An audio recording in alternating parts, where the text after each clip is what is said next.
Usually, Norman didn't pay much attention to time. He was accustomed to the hectic pace of work, and the day always flew by in the blink of an eye. But today, this crucial parameter seemed to stretch out like a piece of chewing gum. The head mechanic even thought sadly, maybe those scientists are conducting some experiments again, and people are unaware? Only to find out later that they've unleashed some damn thing somewhere and a quantum leap has occurred. Norman Aguilar enjoyed philosophizing, especially during work. He sometimes marveled at how his brain produced various intelligent thoughts while his hands were busy. However, he didn't feel inclined to share what he considered, unique abilities. He was afraid that such revelations would simply make him the butt of jokes. There, in the car service, seemed to gather those tough guys whom better not to mess with. If you slipped up even slightly with them, you would surely end up embarrassed. Therefore, the head mechanic always kept his eye out. Once again, he glanced at the clock to know what time it was. The ever-present Pablo, who was the joker and disturber of universal tranquility, noticed it. "Norman, why do you keep looking at the clock all the time? I could understand if it were Swiss timepieces. But this is just an ordinary one." "Oh, I know. You must have arranged a date with a mistress while your wife is away?" The mechanic looked at the locksmith as if he were a nail about to be hit. "You only have women and cheating on your mind, while normal people look at clocks for a different reason." Pablo wasn't fazed by the senior comrade's assertiveness. On the contrary, he was pleased with the opportunity to talk. "Norman, what are you accusing me of? That I, young and handsome, am interested in women? Well, that's normal for any guy. It's my anatomy." The workers laughed together, and someone added to the funny guy. "Pablo, your anatomy is in your pants. And when it comes to the female gender, that's when physiology kicks in. Hormones at play, huh?" The guy was delighted with the hint. "Exactly. That's what I'm saying. I can even tell a joke on this topic, about this one guy." Norman decided to remind his team about discipline. "Enough chit-chat, guys. And you, Pablo, I'll start taping your mouth shut in the mornings, so you won't stir up any nonsense here." The locksmith glanced at the mechanic, offended. "This is an abuse of personal dignity, and we have democracy here. I'll prescribe you some democracy right now." The man jokingly swung a 65-inch wrench at the order disruptor. The echoes of hearty laughter filled the workshop, but Pablo, without a hint of embarrassment but with a clear challenge, said, "It's not evening yet, let's see who gets the upper hand. I can swing not only a wrench but something stronger. I'm devoted to you, and you laugh." The guy mocked the laughing crowd, while the mechanic nudged him towards the pit. "That's enough of talking, go work. You're used to slacking off and turning everything into jokes." For a few minutes, the mechanic observed how his team slowly engaged in the working process. Pablo reluctantly joined in as well, but occasionally threw prickly glances at the senior shift worker. The guy was brought to the workshop at the request of a good friend of the shop owner. Or rather, the friend's wife, who didn't know how to discipline her wayward son. Norman happened to be an accidental witness to a scene when the distressed woman was pleading the businessman. "Valerio, please, for God's sake. I'm afraid Pablo will fall under a bad influence. He dropped out of college, wanders around until late at night, and sometimes disappears for days. And he often smells like he was drinking alcohol." The mechanic was a very tactful person and always tried to leave when he unintentionally became a witness to other people's conversations. During this scene, he quietly headed towards the exit, but the owner of the car service stopped him. "Norman, wait. You're a principled man, take on the task of re-educate that troublemaker. It's a personal request from me." "All right, Valerio, I'll try, but I can't guarantee the outcome." The businessman, despite the seriousness of the conversation, laughed. "You? Unable to do it? That's impossible. You're a countryman, and there, on the land, the best and toughest individuals are forged." The man walked away, pleased with the owner's praise. The next day, Pablo appeared in the workshop. He was a tall, skinny lad who disregarded any conventions. The newcomer immediately showcased his ignorance, greatly upsetting the men. But Norman promptly put the guy in his place. "One more stunt like that, and I'll take you to Chinatown. Set your own rules at home. Here, I call the shots. Do you understand me?" Pablo wasn't accustomed to such treatment and became flustered. Meanwhile, the satisfied men chuckled amongst themselves. Valerio just handed another log to the mechanic to turn into a human being. Yes, our Norman is just like Papa Carlo from the fairy tale, who is carving away. Sometimes, you can't help but feel sorry for the lads who end up in the hands of this master. The mechanic had heard such comments and reminisced about his youth. After all, a little over 20 years ago, he was just as mischievous as Pablo, along with a dozen other guys who had passed through his hands. Valerio Santos, the owner of the auto workshop, respected the experience of previous generations, which is why he practiced mentorship in his team. And it must be said that the old method still worked flawlessly. When Norman himself first came here, an old worker took him under his wing. Emilio Cano had long since retired but was fondly remembered by many. Norman often visited the old mechanic, who taught him not only the secrets of the trade but also how to interact with people. However, he wouldn't have become a true man without his wife's intervention. It was she who arranged for him to work, and now he couldn't imagine life without her. In essence, Laura made him happy. Throughout their years together, he had never regretted marrying this wonderful woman, despite her being 8 years older than him. Thinking about his wife, he glanced at his watch again, and he realized that she hadn't been in touch for over a week. I should call her office, maybe they know why she's not answering. He tried to calm himself down, as anything could happen in a foreign country where his wife had gone on a humanitarian mission more than a month ago. He remembered that day in detail. Usually, Laura would inform him in advance about such trips, but that morning, on a Sunday of all days, she announced, "Norman, I have a flight in 3 hours. Can you give me a lift to the airport?" He was surprised that it was all of the sudden. "Laura, why didn't you tell me about it yesterday?" "I didn't know myself. You know the current world situation, so there are always problems with the transport system now. The military came to help us and provided their plane." Laura was accustomed to extreme situations and packed her belongings without rushing. Norman watched her, feeling uneasy. "Can you at least tell me where you're flying to this time?" he asked. She cast a fleeting glance at him and casually replied, "Norman, didn't I tell you? I can't pronounce the name of the province correctly, but there's a catastrophic situation there. Many people are sick, and the population is on the brink of starvation. Laura, is there really no one else who can go there besides you? How much longer can you keep traveling around the world? After all, you're not a young girl anymore." Laura zipped her travel bag and mischievously looked at her husband.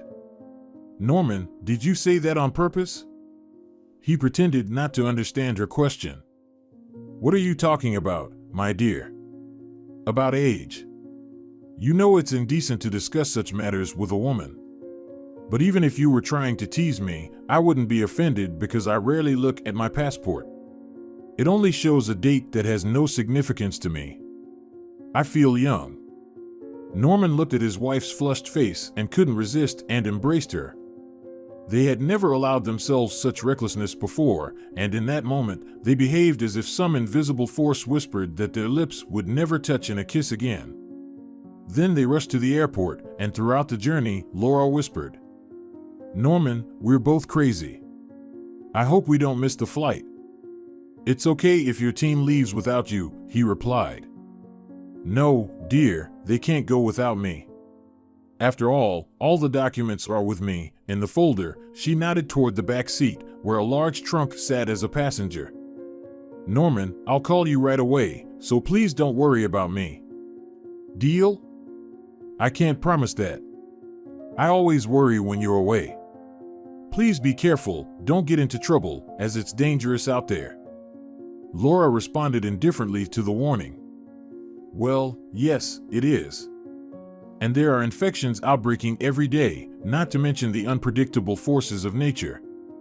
Norman, if you fear everything, you might as well lie down in a coffin. You know how many absurd accidents happen every day, where people die from objects falling to the ground or consume low-quality food.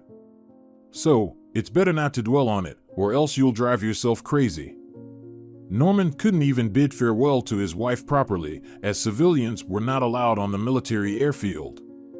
He managed to peck Laura on the cheek because a person in military uniform awaited her. The man remembers how she turned around one last time at the exit and blew him an air kiss.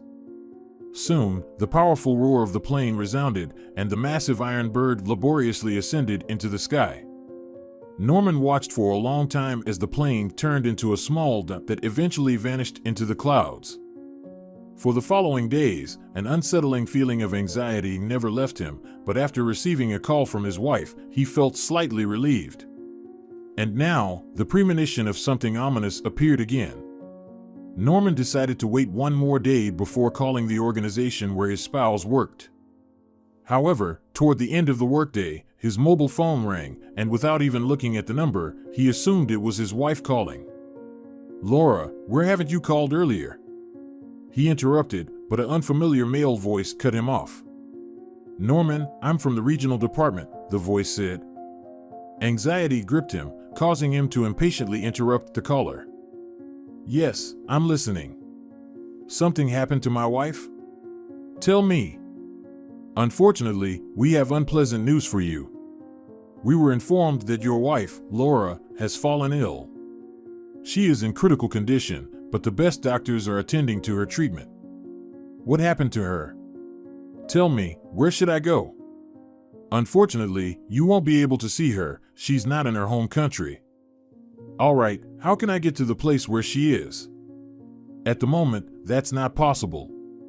And even if you manage to get there, you won't be able to see your wife because—" Norman was irritated by the condescending tone of the unfamiliar caller. "Damn it! Stop beating around the bush like an answering machine. Who can stop me from meeting my wife? I hope she's not under arrest." A long sigh followed. "Laura is in an extremely critical condition. There are grounds to suspect that she has an extremely contagious illness. I don't have the details, we only received this information from the embassy. So, now, we don't know the specifics, but let's hope for the best." Norman wanted to ask the caller where he could find information about his wife's condition, but the person had already hung up. In the evening, Norman decided to inform Ariel, Laura's daughter from her previous marriage, about what had happened, but Ariel's phone was unavailable. The next morning, she called him herself. "Norman, I just saw that you called me today. Did something happen?" Her stepdaughter sounded positive, so Norman carefully chose his words to inform her about her mother's illness. "Ariel, we have a problem. Your mom has fallen ill." Ariel's voice didn't even crack. "Everyone gets sick and then recovers. Call a doctor to come home and prescribe the necessary medicine for her. Ariel, your mom is currently on a business trip at a military hospital, and it's not a simple cold she has, but a highly dangerous and contagious disease." The girl interrupted him. "Oh, there is no need to panic.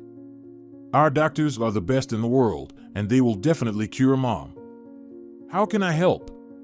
"Maybe just sigh from a distance. I'm sure everything will be fine." Ariel wanted to add something else to cheer up her mother's husband, but other voices could be heard in the back, and she quickly farewelled him. "Sorry, I have to go." Norman looked at his mobile device in confusion as he heard the short beeps. He thought about how ungrateful children could be. After all, Laura had wanted her daughter to receive a good education. She had put in tremendous effort and financial resources to enroll the girl in one of the best colleges in Spain. Ariel successfully completed her studies there but didn't want to come back home. Later, she pursued a second degree at another European university and planned to engage in scientific research. Shortly before her departure, her mother called her, inquiring about her daughter's plans for the near future. Ariel replied, "Mom, I'm still thinking about it. When I come up with something, I'll definitely let you know." Laura asked hopefully. What is there to figure out? Come home. I'm sure you won't have any problems finding a job, Laura said. Ariel scoffed at the suggestion. No way. That doesn't appeal to me. I don't want to disappoint you, but I have more opportunities here, and I'm already used to it. I don't want to change anything. All right, daughter. I won't interfere, Laura responded. After that conversation, Laura felt sad throughout the evening, but Norman knew that in such a situation, it was best to remain silent.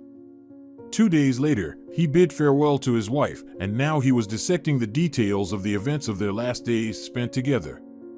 The next day, the phone rang again, and the same male voice delivered the news. Norman, your wife has passed away. Please accept our condolences. This tragic message caught him at work. It felt like the earth was leaving from under feet, and it became difficult for him to breathe.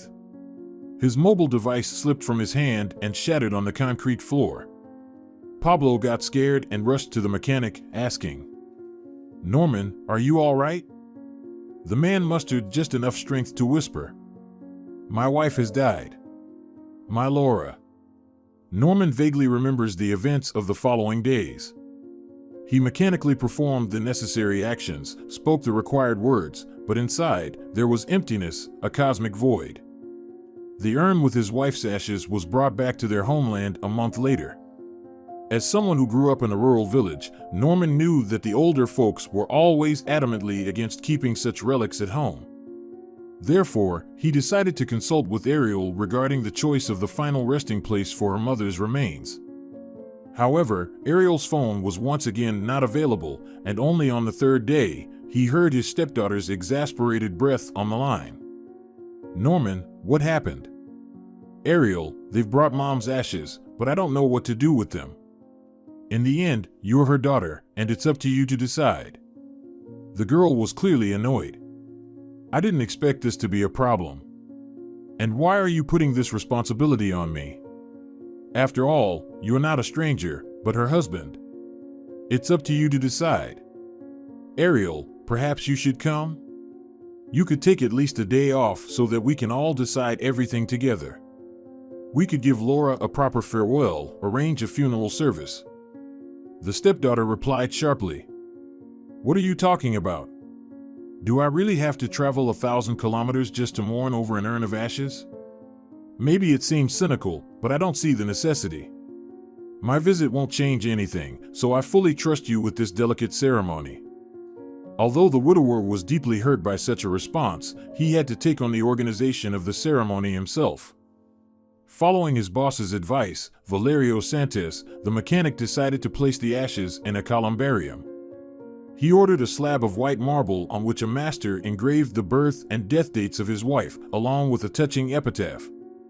The widower wanted to keep the ceremony modest, but to his surprise, colleagues came to bid farewell to the departed. Many kind words were spoken about the woman who dedicated most of her life to saving others. Norman particularly remembered the speech given by the head of their regional branch. Laura Aguilar was always at the forefront, fighting there for life. Like a guardian angel, she appeared where her help was needed. She didn't think of herself, even when there was danger nearby. Her departure is a tremendous loss for our organization, but the memory of this radiant person will always live in our hearts. Norman immediately recognized the voice of the man who had called him before. But the main interested party was absent from the ceremony, the daughter of Laura. Ariel didn't call anymore, and her stepfather decided not to bother her either. The death of his wife became an unbearable loss for the man, but life went on, and he gradually got used to solitude. He didn't scold his stepdaughter because her actions mirrored an ugly step he himself had taken in the past. As long as Laura was alive, he managed not to have a crisis of conscience that initially plagued him. Then that voice subsided, but after his wife's death, the echoes of past mistakes started resonating more frequently in the present. The situation escalated when Ariel unexpectedly appeared. It happened almost 6 months after Laura's death. Norman was already getting ready for bed when the doorbell rang insistently. He led a secluded life and wasn't expecting visitors at such a late hour, so he hesitated to open the door. But the ringing persisted, and he had to let the nighttime guest in. He didn't immediately recognize his stepdaughter in the brightly dressed young woman. It was only when she expressed her discontent that he exclaimed, "Ariel? That's me. You weren't expecting me, but I've arrived. Why didn't you warn me? I would have greeted you. And I decided to come out of blue. I don't need an escort because I already have a bodyguard." The girl swung open the front door and said something loudly in Spanish. Immediately, a young man with a beard and similarly colorful attire appeared. Ariel introduced him ceremoniously, saying, "Norman, this is Marcelo, my boyfriend. Please welcome him." The man nodded understandingly and said, "So, he's the fiancé. Very nice to meet you." He extended his hand to the guest, who shook it firmly and started murmuring something in his own language. Ariel looked indulgently at her stepfather and said, "Norman, they have different customs there. People simply date and then simply get married or break up. Many just live together, like Marcelo and me. Such a relationship suits us perfectly, so I kindly ask you not to tell something about marriage to Marcelo. And how am I supposed to communicate with him if he doesn't understand a word of our language? I'm not going to meddle in your affairs. Live your life the way you like. It's nice when people understand each other. Norman, why don't you ask about the reason for my visit? Why bother? If you want to, you'll tell me yourself." The woman looked at him strangely and said, "Fine, I won't spoil your mood for the night. We'll talk in the morning." At first, Norman didn't pay much attention to his stepdaughter's words. He fell asleep peacefully, but in the middle of the night, he woke up and started thinking about the unexpected visit from the girl. After just 5 minutes of contemplation, he had a hunch. It seemed she had come to divide the property. There was no time to bid farewell to her mother, but she didn't want to miss out on her inheritance. It seemed to be a more important matter for her. Indeed, Ariel asserted she was the hostess in the house from early morning. When Norman appeared in the kitchen, his stepdaughter and Marcelo were already drinking coffee. There were plates ob the table with sandwiches made from the sausage he'd bought at the store. Since Norman was a polite person, he greeted them warmly, saying, "Good morning, dear guests. Help yourself." Ariel didn't even pay attention to it and continued devouring the sausage. Only Marcelo, in broken English, said, "Help yourself too, Norman." The man barely held back from bowing to his foreign guest. "Thank you for your kindness. It's amazing how things turn out. I'm being treated in my own house with the products I bought. Unbelievable." Ariel choked on her drink. "Well, there you go, being stingy, and I almost choked. Marcelo and I didn't have time to stop by the store. We were in a hurry to get home. And as for your home, Norman, you're talking nonsense." He stopped drinking his hot coffee for a moment. "So, you want to say?" Ariel eagerly interrupted. "Yes, I do. I came to claim my inheritance. These apartments were purchased with my mother's money, and I have every right to them." "Ariel, hold on. You're not entirely informed. Your mother and I bought this property together, and I also invested in this real estate." The young woman looked disdainfully at her stepfather. "Hold me back, or I might faint right now. Norman, where did you get the money? You spent your whole life languishing in a backward village. I remember when you showed up with just one bag. We were living in that old apartment with Mom at the time." Ariel looked at her stepfather with contempt and was about to tell some more important facts, but the man interrupted her. "If you think that only simpletons live in the village, I'm sorry to disappoint you. There are many intelligent and talented people there. And I have certain abilities that allow me to earn a decent living." The stepdaughter sneered. "Norman, stop it. What abilities are you talking about? Can you really earn enough for this house by playing the guitar?" "Yes, I remember the times when you were performing at weddings. Besides it, I can handle other instruments as well. Ariel, I'm not going to prove anything to you. From what I understand, you intend to divide this living space. Fine, I agree. Let's find a mutually beneficial solution together. The girl looked at her stepfather once again with a contemptuous gaze. You don't get it. I have no intention of sharing this apartment with anyone. Especially not with you. This is my apartment, and you have no right to it. Marcelo was smiling like a child, not understanding anything about the scene happening in front of him. Norman didn't want to continue the argument and retreated to his room. Ariel called after him. Norman, don't be offended. I want to act fairly, and the law is on my side. As your daughter, I desperately need the money, and this apartment can be sold for a good price. The stepfather didn't bother explaining the intricacies of the local legislation to his stepdaughter. He felt a sting in his heart and whispered, Your mother worked hard, put so much effort and health into it, and now her daughter will let everything go to waste. As he was leaving the apartment, Ariel appeared in the hallway. Norman, when will you move out? I need to get this deal done quickly. Marcelo and I will leave afterwards, and we won't bother you. The man didn't respond. On his way to work, he pondered when the kind and caring girl had turned into a heartless monster. They used to get along so well, and she even called him Dad and entrusted him with her secrets. During his wife's trips, he tried to fill the role of a mother for her. Once, when Ariel fell seriously ill, Norman stayed by her bedside for several days. Yes, good things are quickly forgotten, the thought pierced his mind once again, but before it could vanish, another thought emerged. Haven't you done the same with your own loved ones? Or do you find it unpleasant to recall the past? Don't pretend to be righteous, Norman. The man closed his eyes and made a motion as if he wanted to shake off the dust. For many years, he had diligently tried to run away from the past, but it turned out to be impossible. Because the past is living within us, waiting for its moment. The guys noticed that the mechanic was in a bad mood and tried not to bother him. Even the restless Pablo quieted down a bit. What's wrong with him?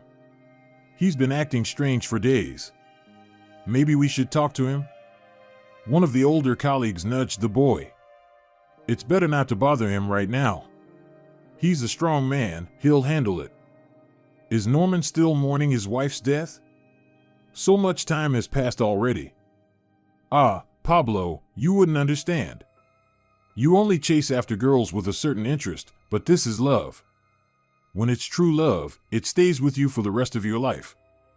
Of course, the senior mechanic didn't hear these conversations, but he could feel how his team was silently supporting him from a distance. Several days passed without anything happening. Ariel and her boyfriend would only come late in the evening and spend another 2 hours exchanging opinions in a foreign language. The once cozy apartment had turned into a cluttered dormitory. Foreign belongings were scattered everywhere, and piles of unwashed dishes adorned the kitchen sink. Norman now had his lunch at a nearby restaurant close to the workshop. He had no idea what the other occupants of the apartment were eating. The weekend was approaching, and the stepfather came home early from work because he wanted to do the laundry. Before he could take a step, Ariel pounced on him. Norman, what's going on? Are you doing this on purpose? The man was trying not to escalate the already complicated situation. He calmly asked, What have I done now? What has caused your outrage? I'm not even here for most of the day, so someone else must be causing trouble behind my back. Right, you're joking, huh? I'm talking about the absence of the food in the fridge. Marcelo and I have been starving all day. So, what's the problem? There's a store across the street. Go and buy what you need. Personally, I have no problem with feeding myself. He said it with a particular satisfaction, which triggered a burst of real fury from his stepdaughter. Thanks for the advice, but we're broke. We don't have any money. And what does that have to do with me? The girl looked embarrassed. Well, there should be mutual support. After all, we're not strangers. Ariel, you surprised me even more. You showed up here to snatch this apartment away and leave me on the streets, yet at the same time, you expect me to show mercy and feed you like beggars. And you think that's normal? The girl fluttered her eyelashes, and her brain worked feverishly. Finally, she confidently replied, "And what do you find abnormal about it? All this situation is absurd. Ariel, come on, you're a smart and educated woman. You're no longer 15 or even 20 years old to not understand the absurdity of your claims. Here's what I'll tell you. Since we're currently opponents, let's behave accordingly." The stepdaughter was surprised. "What does that mean?" The stepfather briefly responded, "Provide for yourselves and clean up the apartment. There's no staff here." The stepfather had no desire to continue the argument. He spent the rest of the evening in his room, reflecting on his difficult situation. He didn't want to go through courts and fight for his inheritance, but on the other hand, he had no other property besides this housing. He had a restless night and wrote a letter to his older sister at dawn. The connection with his relatives had been almost completely severed when he fled the village. He had only one thread remained. It was Antonia. Norman didn't have her mobile phone number, so he had to resort to an old-fashioned method of communication. The letter he sent by mail contained just 2 lines. "I'm going through a very tough time right now. If you haven't forgotten your brother, please help. I believe that your kind and compassionate heart will hear my plea for assistance." Soon, Antonia arrived in the city. The brother was anxious about this meeting and looked forward to the opportunity to see a loved one. He had requested time off from his boss for this occasion, and of course, his mechanic wasn't refused. "Norman, you can take a couple of days off. You're already giving your all at work. Meet your sister, rest your body and soul. I'm sure such a break will be beneficial for you personally and for the collective cause," the boss said. The man decided not to inform Ariel about the guest's arrival. He went to the train station in advance. Norman didn't immediately recognize Antonia in the significantly plumper lady with an intricate hairstyle on her head. The woman was the first to call out to him. "Norman, I'm here. Don't you recognize me?" The man became flustered but quickly found something to say. "You've changed, Antonia, quite a lot, but for the better." She looked at him suspiciously. "You're flattering me, little brother. But I know all your tricks inside out. Come on, grab my bags and let's go." Norman glanced at his sister's luggage and couldn't help but be surprised. "What did you bring with you?" "We have everything in the stores. What I brought is not available in any decent department store. And don't think it's all souvenirs for you. I need to justify the trip. Tomorrow morning, you'll take me to the market." The man grabbed the bags but couldn't lift them off the ground. "Antonia, did you stuff bricks in these bags?" The woman laughed. "There's special salted pork in there with herbs and garlic. Aunt Gloria gave me the recipe. I hope you haven't forgotten her. She was the best singer in the village in her time. She often mentions you. She says guitarists like Norman are rare. You always accompanied her, and she remembers you fondly." The elder sister chattered cheerfully, and Norman followed behind her. At the mention of the singer's name, something trembled in his heart, and his eyes welled up. Throughout the journey, Antonia shared village gossip but didn't ask about the main thing. Norman knew it was customary to leave the most important matters for later. As they approached the house, the guest asked, "You probably didn't expect me to come, did you?" "To be honest, I didn't. I didn't want to bother you, but I can see you're in a tight spot if you remembered your sister. I confess, at first, I wanted to ignore your message, but then I thought, after all, we're siblings, and no one will help you except me. We shouldn't forget each other. Our dear mother, may she rest in peace, is no longer with us. It's just the 2 of us, 2 kindred souls." Antonia crossed herself and sniffled. Norman sat, staring at the ridiculous green cat keychain adorning the car's windshield. Laura had given him this funny little cat on his birthday 2 years ago. This silly kitty looks so positive. Let it remind you of me, Norman. And now, his wife was gone, but the talisman she had given remained. "Norman, are you asleep?" His sister's shout snapped him back to reality.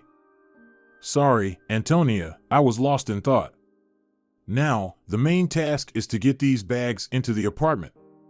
Luckily, we have an elevator. The sisters silently inspected the apartment. So, you and your wife lived here alone? At such a huge apartment, you could accommodate an entire football team. The man chuckled. You went a bit overboard with the team, but indeed, the apartment is spacious enough. Laura liked having plenty of space and light. Ariel, her daughter, also lived here for a while and then went abroad to study. And now, she has appeared. Antonia was an experienced woman and immediately understood her brother's concern. And she wants to claim this living space? She does. Ariel believes that only she is entitled to this apartment. You know, sis, I'm tired of all this. I don't want to get involved in these legal disputes, even though a part of my money is also invested in this apartment. In short, I'm at a dead end. Before the guest could say her piece, there was movement near the door. Ariel and Marcelo burst noisily into the hallway, and their flushed faces made it clear they had been having a good time before. The surprised girl exclaimed, "Wow! New characters have appeared on the stage? Norman, who is she?" Forgetting basic manners, Ariel pointed almost directly at the guest, and her boyfriend giggled foolishly. But Antonia wasn't the kind to tolerate such liberties against herself. She caught the girl's hand and roughly pushed it away. "You, miss, watch yourself, or I might just do the same with you." Ariel became indignant. "Norman, who is this old hag in my apartment? Who did you bring?" Antonia was about to reply to the tipsy girl, but her brother beat her to it. "Calm down, Ariel, this is my sister, Antonia." "Ah, I thought she is your new wife." "Don't jump to conclusions so quickly. You've already claimed the place as your own. Look at her." Antonia stood up, defending her brother's interests, and he could no longer extinguish the escalating conflict. The two women exchanged insults and raised voices. Moreover, the stepdaughter, who had received a European education, did not yield to her rural relative, and in some cases, even surpassed her. Observing this fierce argument, Norman realized that he could no longer stay in this apartment or in this city. In the morning, he went to the central market with his sister, where their rural produce sold out in about an hour and a half. Antonia was pleased with the results of the sale. "A good profit. Thank you, Norman, for your help. I'll count out your share now." The woman took out an impressive stack of banknotes and, spitting on her index finger, began to count. Norman decisively said, "Antonia, I won't take anything, don't bother." "But I want to do it fair and square," Antonia replied, looking confusedly between the money and her brother. Then she remarked satisfactorily, "Well, it's a business matter, and I won't refuse from the extra money. I've been planning to do a Euro-style renovation at my place, so I've been saving up for it. I've been collecting for 3 years now and bought some materials. But prices keep skyrocketing, and it's hard to keep up." A moment of silence hung in the car's cabin. Antonia commented, "You know, someone was born at this moment. Our mother always said that. She really believed in all sorts of signs." A keychain shaped like a funny cat swung rhythmically, and for a while, the passenger watched it intently. Then she spoke seriously. "We didn't really have a chance to talk. But in the conditions you are living in, brother, it's impossible to breathe calmly, let alone have meaningful conversations. You've hit the nail on the head. I really don't want to go back home. If you want to hear my opinion, I would ditch everything and leave it all behind. They will drive you to the edge.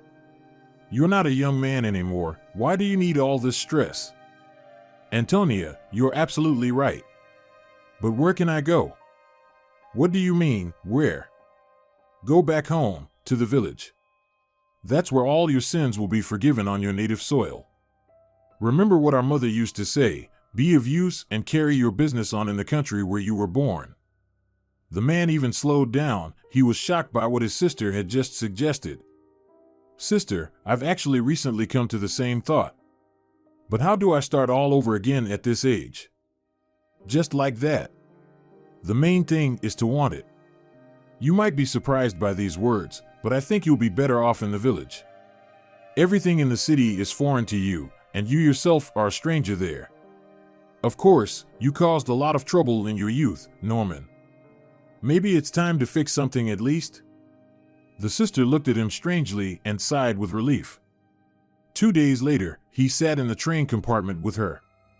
The friendly conductor checked their tickets and wished them a pleasant journey. Thank you. So, Norman, are we going home? Antonia smiled. Norman only smirked at his thoughts. He didn't feel anxious because his older sister was by his side. In childhood, Antonia often saved him from bullies and other troubles that boys face at every step. And now, in a difficult moment, she didn't hesitate to help him, even though she could have sent her wayward brother far away. Alfredo Domingo was a prominent figure in the village. He spent 3 whole years studying at the regional college in the direction of farming. And upon returning to his homeland, he immediately received the position of director at the new club. The appointment took place in a solemn atmosphere, and the farm chairman delivered a passionate speech at the event. Comrades, in our great country, every young person can fully realize their boldest aspirations.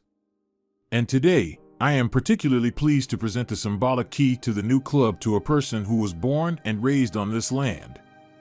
Cultural heritage is the main asset of our people. And to you, Alfredo, the greatest mission is to preserve and enhance this wealth. Amidst thunderous applause from fellow villagers, the chairman handed over the key to the club, and the new director immediately showcased his main talent. He skillfully played the chairman's favorite musical composition on his guitar. The former war veteran became so emotional that tears welled up in his eyes. Elderly women cried during this touching moment, reminiscing about their youth. After all, for decades, this melody had been the highlight of dance floors across the vast country. The club's opening was grand in every sense, and after this significant event, the young director walked through the village like a king. Many girls, with their hearts fluttering, greeted him on the streets, dreaming of catching his attention. But despite his relatively young age, he was treated with respect, Senor Alfredo. The work at the club picked up immediately, and in the first few months, a team emerged under the leadership of the youngest director. Initially, the ensemble delighted everyone with their good songs, and then they started receiving invitations to perform in neighboring districts. Such attention and growing popularity flattered Alfredo, and his ambitions grew with each passing day. He eventually stopped paying attention to the simple village girls and even dared to win the heart of the chief agronomist, Veronica. Many prominent suitors pursued the academy graduate, but their attempts to win the beauty's heart were unsuccessful. At first, the girl also coldly responded to the courtship of the club director, but little strokes fell great oaks. Alfredo conquered the agronomist Veronica with his erudition, and soon the impregnable fortress fell. The whole village celebrated their wedding, and the festivities lasted a whole week. The farm management spared no expense on a generous gift, and the chairman presented the newlyweds with the keys to their new house. Baltasar was a skilled orator and delivered a touching speech. Dear Veronica and Alfredo, may you live long and happily in this new home. And most importantly, strive to fill it with warmth and happiness. May you have many children, because children are not only the future of our country, but also the future of our farm. A year later, the couple had a daughter, Antonia, and 7 years later, their son Norman was born.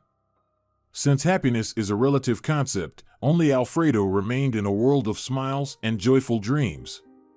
Veronica had been working hard, like the squirrel in a cage. In the summer, she would leave for the fields even before dawn and return home at night, hungry and exhausted. While his wife devoted all her strength to the fight for a good harvest, her husband tirelessly worked in the cultural sphere. He improvised concerts almost every day, and after such events, the man often returned home in the early hours of the morning, emitting the scent of alcohol from his radiant face. Veronica endured her husband's escapades for a long time, but then she confronted him. Tell me, how long will it continue? I'm ashamed to go outside. People are poking fun, saying that you're cavorting with anyone and everyone. Alfredo, as a true man, tried to defend his honorable name. Veronica, it's all gossip, they're liars. You know what kind of people we have here. Once they get something to talk about, they'll spread it all over the village, trampling on our good name. They deliberately gossip about me because they envy you. I might have believed you, Alfredo, if it weren't for the strong scent of women's perfume and the constant traces of lipstick on your shirt. Veronica, it's the nature of my profession. You can't imagine what it takes to discover new talents. I have to lead by example, and that involves close contact. That's where the lipstick comes from. If it weren't for the children, I would speak up about your teaching methods. Listen, Alfredo, if I catch you red-handed, it will be your Pompeii day. Veronica, you're threatening me for no reason. I'm not guilty of anything towards you. Although Alfredo was genuinely afraid of his wife, his attraction to the opposite sex was stronger than her threats, and the inevitable eventually happened. This incident is still remembered with laughter in the village. On that spring day, Veronica was checking the situation in the fields. The previous winter had been prolonged, and winter crops had frozen in many places, which didn't inspire optimism. Since their farm had vast areas to oversee, and the agronomist wanted to inspect all the plantings, the check lasted until late evening. Twilight was setting in when Veronica spotted a familiar vehicle with a sign on the side that read, "Culture for the Masses." At that time, such vehicles were not only equipped in hospitals but also in rural clubs. The woman asked the driver, "Giorgio, can you quietly approach so that no one can hear us?" "No problem, Veronica." From a distance, screams and exclamations were audible, giving a good idea of what people were doing in the parked vehicle amidst the field. Veronica turned to her driver again with a request. "Giorgio, what tools do you have?" The young man guessed what his boss was planning. "Veronica, maybe we shouldn't? You might hurt someone, for God's sake." "We have to, Giorgio, don't worry, I'll be gentle." The young man silently handed the woman a whip. "Take this, our stable hand left it behind yesterday by chance." Veronica approached from behind, remaining unnoticed by the adversaries. However, the secluded couple had no attention for that at the moment. The culmination of their secret meeting was approaching, and Veronica tried to add more drama to the final scene. Giorgio later described in vivid detail how the two individuals darted across the field, evading the blows of the whip. The club director had nothing but his shirt, which he tried to use to cover his private parts during their escapades. The scene of the chase and punishment was particularly expressive against the backdrop of the sunset. Alfredo cried out in pain from the blows and angrily threatened his wife. "Veronica, what are you doing? Think about the children. They will live without the father if you continue." Giorgio easily recognized Veronica, who was the post office manager and renowned throughout the village for her love affairs with other men. In the aftermath, Alfredo also shifted all the blame onto her for the incident. He returned home late at night and started knocking on the window.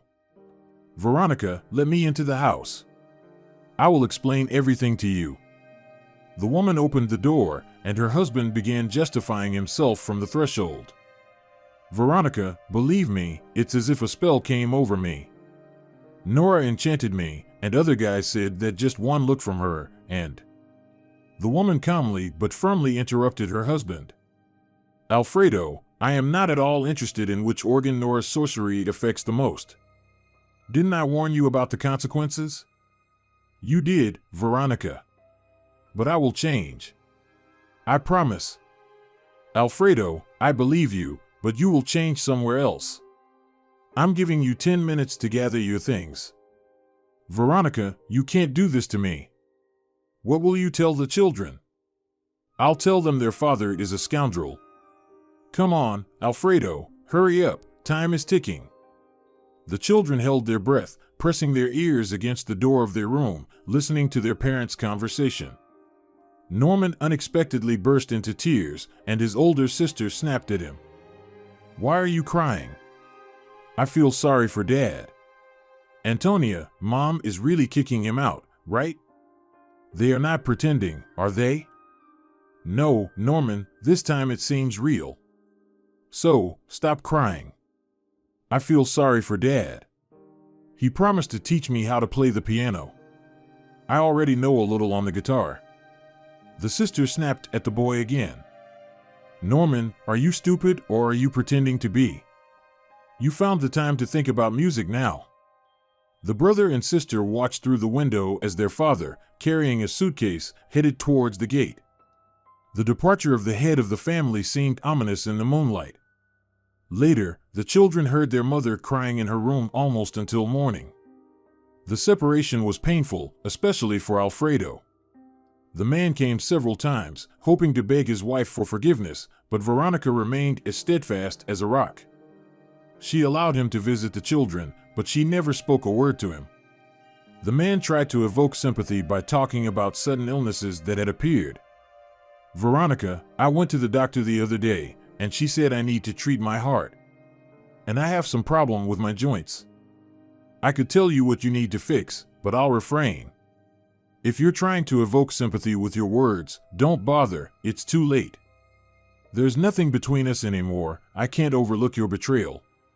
Even if I wanted to, I can't forget." But Alfredo still held on to hope for the restoration of the family. He came to see the children almost every day. Norman fondly remembers how his father taught him to play the guitar. He helped Antonia with her drawings because his sister had no musical ear. This went on for about 2 years. And then, one day, a lock appeared at the club. The village gossips passed by and sadly remarked, "Alfredo couldn't handle this life, but he was a good man, talented, just weak when it came to women. That's what led him astray." Perhaps Norman inherited the weakness for the opposite sex from his father. By the age of 16, the boy had grown over 6 feet tall and possessed extraordinary strength. Not only his peers, but also mature women admired the young heartthrob.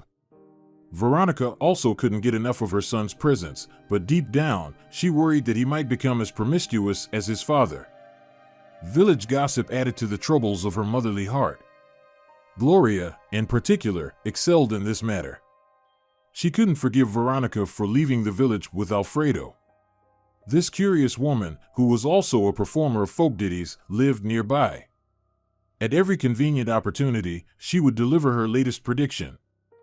"Veronica, you better keep an eye on your son. Watch out, he might bring you a grandchild before army." The boy's mother knew how to put the gossipmonger in her place. "Gloria, there's no need to measure everyone by your own standards. Besides, it seems you've forgotten that girls bring babies, not clothes and places.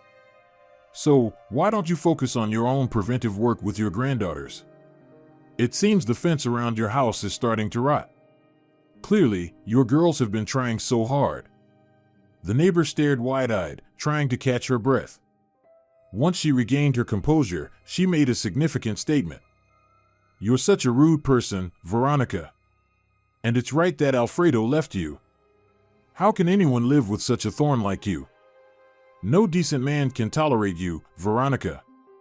The neighbor walked away with her head held high, thinking she had emerged victorious. But Veronica shouted after her, "Gloria, you better worry about yourself instead of wandering around the neighborhood. People say that as soon as you step into someone else's home, the soup goes bad and pigs get diarrhea." Similar squabbles often occurred between the neighbors, and onlookers even placed bets on the winner. Yes, Veronica knew how to stand up for herself and her children. But maternal love never conflicted with common sense. She actively encouraged her son in his desire to acquire practical skills for everyday life. When the boy started showing an interest in tools, she asked the chairman to take him to the car service during the summer break. "Baltasar, let my Norman spend some time at the machine yard. He enjoys tinkering with machinery. Maybe he'll be of some use?" Although Baltasar should have retired long ago, he postponed his departure every year. He feared that without him, the farm would fall apart, and that's exactly what happened. But he couldn't refuse the request of the chief agronomist. "Veronica, we should actively encourage the young people. Let the boy work for the season, and after school, we'll enroll him in a technical college. We need to update our workforce and, even better, cultivate specialists within our ranks." Norman quickly grasped everything, and within a few months, he knew all about farm machinery. He could identify the nature of a breakdown just by its sound. Many considered this ability of the boys to be unique, but it was simply explained. Norman had an absolute musical ear. As soon as he heard a song on the radio, he could pick up the melody within 5 minutes. However, his mother didn't attach any importance to his musical talent and didn't even want to hear about the possibility of Norman pursuing a life of songs and dances. When he mentioned his desire to follow in his father's footsteps while still in middle school, Veronica gave him such a scolding that he remembered her words for the rest of his life. "Only over my dead body. If you sneak off to a cultural school, I'll find out anyway and disgrace you throughout the entire region. Your father worked in this field several generations ahead. So, my son, learn a different profession." At that time, the teenager didn't appreciate his mother deciding his fate for him. Although he silently swallowed his resentment, a wormhole remained in his soul forever. But his mother's disapproval of his musical passion didn't hinder Norman's concert activities. The young man was in high demand in his native village. No wedding or anniversary went by without him. While a professional accordionist needed time to learn a melody, Norman could pick it up on the spot. He didn't know musical notation, but he played much better than the paid accordionist at the club. Moreover, the self-taught musician's skills improved with each performance, and by the time Norman entered the army, he played flawlessly. It's top-level skill. No one in our village has ever played like this. He's like a one-man band. Such enthusiastic reviews were balm for a mother's heart, but they bothered Norman. He didn't like being in the center of attention. He preferred a calm yet cheerful life, always accompanied by music. When the time came to fulfill their duty to their homeland, the entire village bid farewell to Norman as he embarked on his military service. Among the people seeing him off, there were particularly many young women. Norman had not yet chosen a sweetheart, so all his female friends tried to occupy that vacant place in his heart. The military commissioner tried to calm the crowd. "Citizens, this is not a wedding, so there's no need to make such a fuss. Today, we bid farewell to our fellow villagers as they serve and will return home." But the persuasive speech of the district commissioner was drowned out in the crowd's roar. When the buses arrived and the recruits were ordered to take their seats, someone from the village handed Norman a guitar. "Come on, Norman, strum those strings one last time. Play it in a way that touches the soul." And the young man played his favorite composition. In an instant, everything around fell silent, and even the military commissioner was impressed. After the triumphant performance, he handed the instrument to Norman's sister. "Antonia, don't let anyone touch my guitar. Don't even let them hold it. Don't worry, Norman, I'll take care of everything. And until you return, no one will lay a finger on this instrument." Antonia was pregnant with her second child, but she didn't trust anyone else with the heavy burden. When their mother offered to help, she quietly said, "Mom, I'll manage on my own. Don't worry, it's not difficult for me at all. I'm just so concerned about my brother."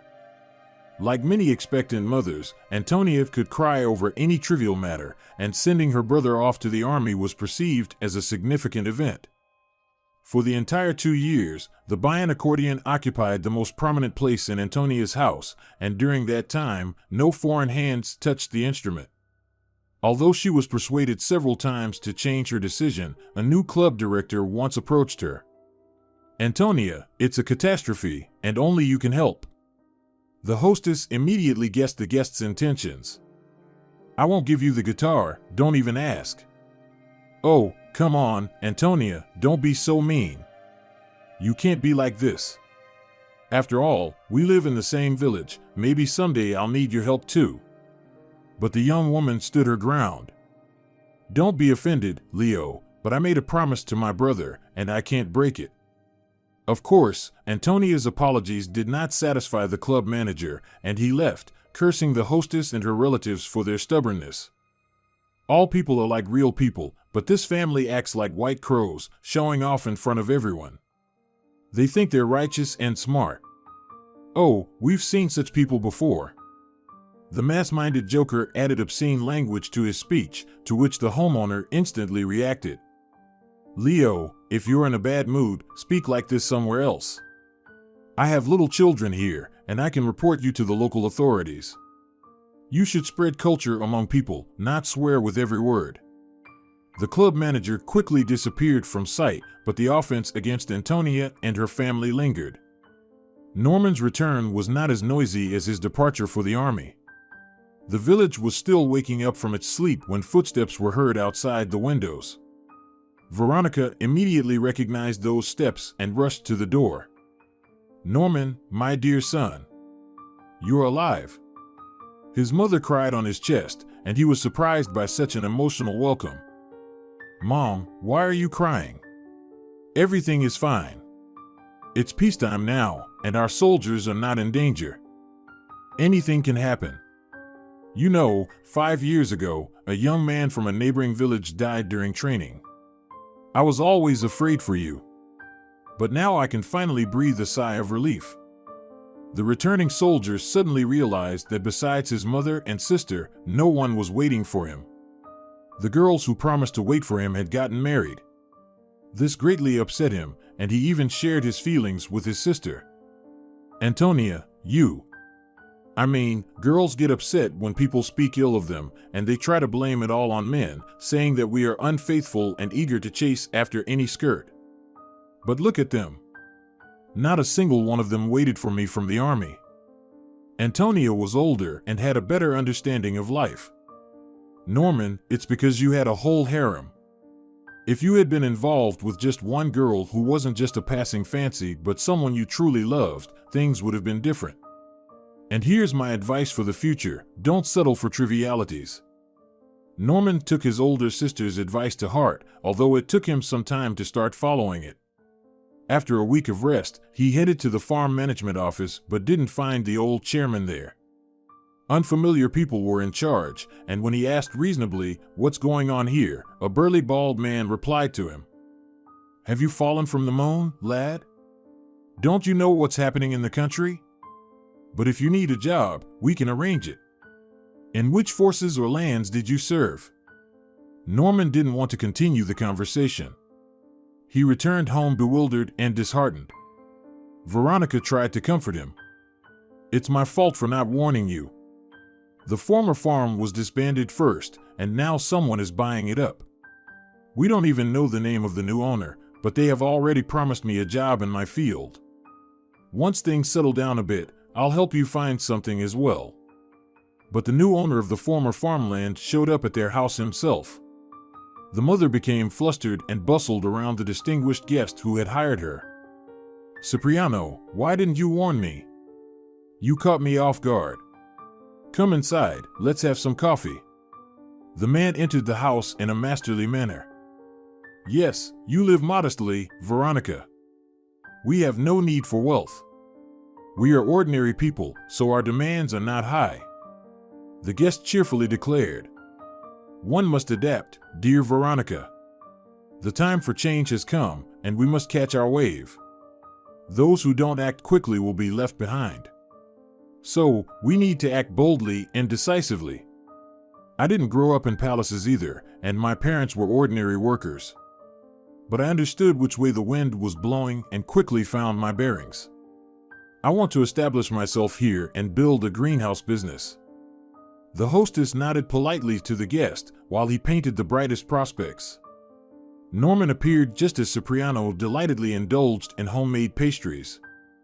His mother didn't like store-bought sweets and always tried to bake cookies and other treats herself. When the guest saw the host's son, he became pleased. "Well, I've actually come for you, lad, in a way. Your mother distracted me from the main topic with her magical pastries." Norman didn't immediately like Cipriano himself or his way of speaking. So, he asked the guest bluntly, "How can I be of service to you?" The man exclaimed happily, "Well done, getting straight to the point. I respect people like you. Anyway, what's your name?" "Norman, I think." "Well, Norman, I need your help. Tomorrow, I want to throw a banquet for my friends, and for complete comfort, we need music. I initially went to the club, but they told me that you're a true maestro. Don't hesitate, I'll pay handsomely. Norman agreed, unaware that his life would drastically change after the party. Cipriano threw the party in the former dining hall. The guests were entertained by city musicians and by Norman itself, and a toastmaster took care of the atmosphere and the lavish table. The host had a silver tongue and knew how to capture the audience's attention at the right moment. When the guests grew tired of toasts, the toastmaster signaled the musicians. In other words, the evening proceeded smoothly and without excesses. The musicians had a separate table overflowing with snacks and drinks. However, Norman barely touched the food and only drank still water. In the middle of the evening, a charming girl sat next to him. She extended her hand and introduced herself with a smile. I'm Rufina. My father pushed this boat out. Norman shook her soft hand and introduced himself. But it was clear that the girl wanted to continue the acquaintance. What do you do? She asked. I recently returned from the army and haven't found something I truly enjoy yet, Norman replied. My father can arrange something for you, I'll ask him, and he'll make sure it's done in the best way possible. He never refuses me. Norman didn't like what she had proposed, and he responded rudely to his new acquaintance. Thank you, Rufina, but I'll handle this matter myself. The girl looked at him as if he were a museum exhibit. I've never encountered such resistance before. Everyone, at least all the people I know, try to find jobs using their connections. And here you are resisting. Amazing. As if one could find something decent in this backwater. Look, everyone's flocking to the city. Although, everything's already taken there too. Norman eagerly awaited his turn to entertain the crowd. He disliked the haughty girl, but out of respect for her father, he engaged in empty conversation. Several days passed after the memorable banquet, and he ran into Rufina again. The girl was delighted. Norman, where have you been? I've been looking for you. The young man was surprised and asked. So, why were you looking for me? If you don't mind me asking. The girl flirtatiously batted her painted eyes and said, Am I wrong, or are you really scared of me coming here? It was just your imagination.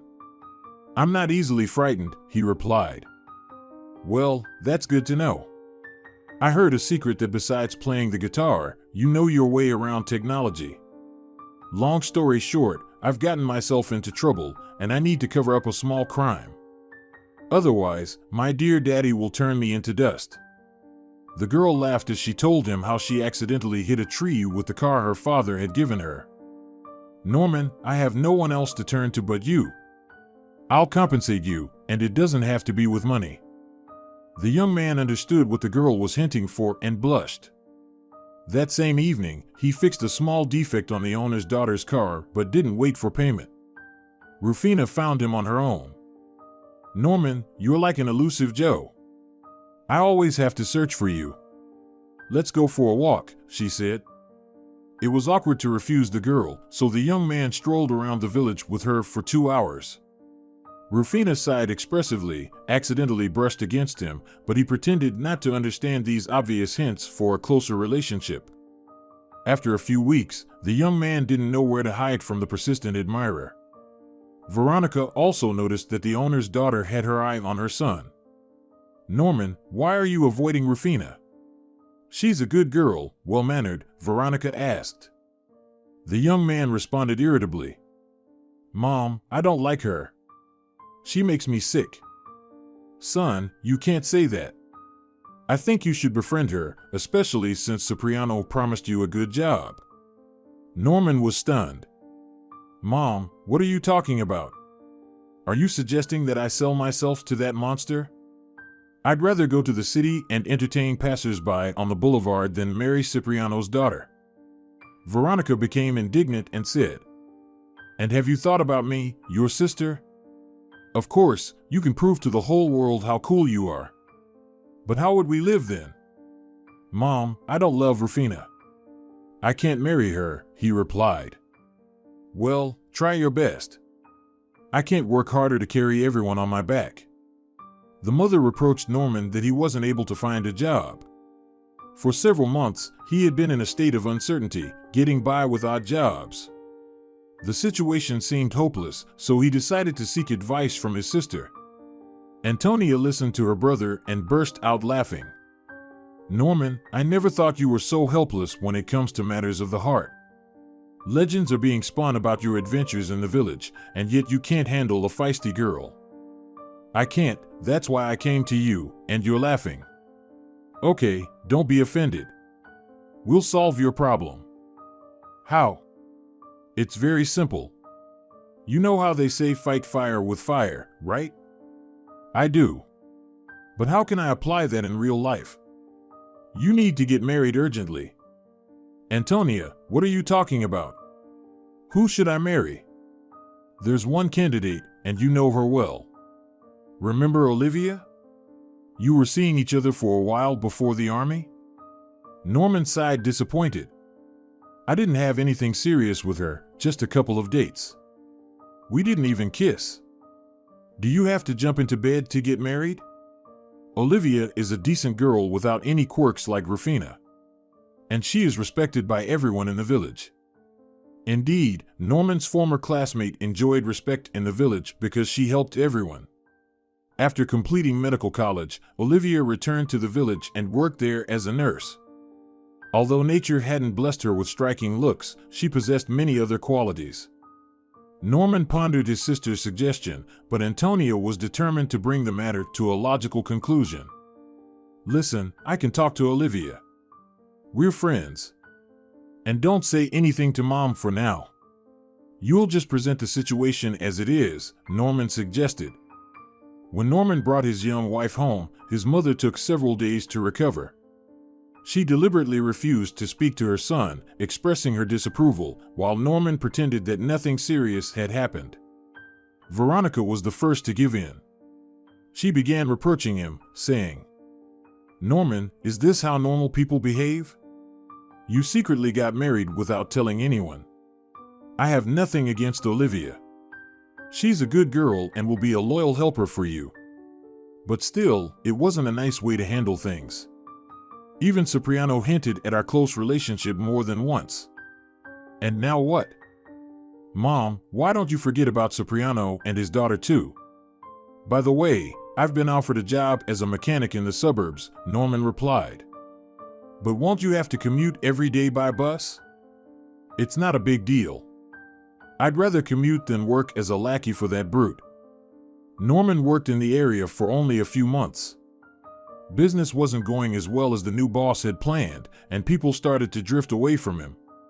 One morning, when Norman was hurrying to the bus stop, he encountered Cipriano at the gate. "Listen, Norman, come work for me.